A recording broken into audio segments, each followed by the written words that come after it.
تین رشتے بے نقاب ہو جاتے ہیں: بڑھاپے میں اولاد، مصیبت میں دوست، غربت میں بیوی۔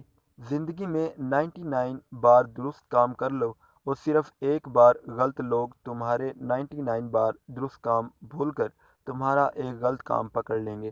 اسی کو انسان کہتے ہیں۔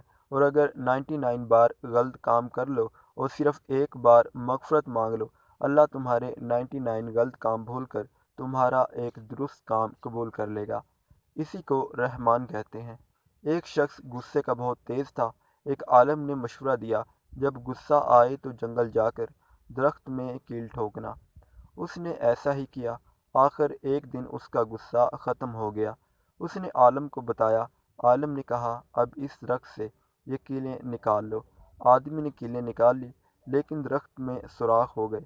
عالم نے کہا، یہ وہ سوراخ ہیں جو تم غصے کی حالت میں لوگوں کے دلوں میں کرتے تھے۔ حضرت ابو ہریرہ رضی اللہ تعالیٰ عنہ سے روایت ہے کہ رسول اللہ صلی اللہ علیہ وآلہ وسلم نے فرمایا، ہر رات اللہ تبارک تعالیٰ اپنی شان کے مطابق آسمان دنیا کی طرف نزول فرماتا ہے۔ جب کہ رات کا آخری تہائی حصہ باقی رہ جاتا ہے تو وہ فرماتا ہے، کون ہے مجھ سے دعا کرنے والا تاکہ میں اس کی دعا قبول کروں؟ کون ہے مجھ سے سوال کرنے والا کہ میں اسے عطا کروں؟ کون ہے مجھ سے استغفار کرنے والا تاکہ میں اس کی مغفرت کروں؟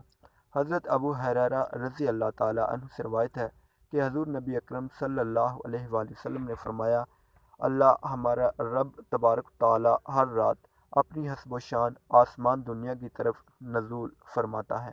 رات کا تہائی حصہ باقی رہ جاتا ہے تو پکارتا ہے، کوئی ہے جو مجھ سے دعا کرے کہ میں اس کی دعا قبول کروں؟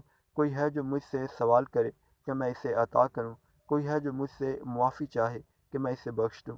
حضرت ابو ہریرہ رضی اللہ تعالیٰ عنہ بیان کرتے ہیں کہ حضور نبی اکرم صلی اللہ علیہ وآلہ وسلم نے فرمایا، جب رات کا نصف یا اس کے 2/3 حصے گزر جاتے ہیں تو اللہ تبارک تعالیٰ اپنی شان کے لائق آسمان دنیا کی طرف متوجہ ہوتا ہے اور فرماتا ہے، کوئی ہے مانگنے والا کہ جسے میں عطا کروں؟ کوئی ہے دعا کرنے والا کہ جس کی دعا میں قبول کروں؟ کوئی ہے بخشش طلب کرنے والا کہ جسے میں بخش دوں؟ حتیٰ کہ اس طرح صبح ہو جاتی ہے۔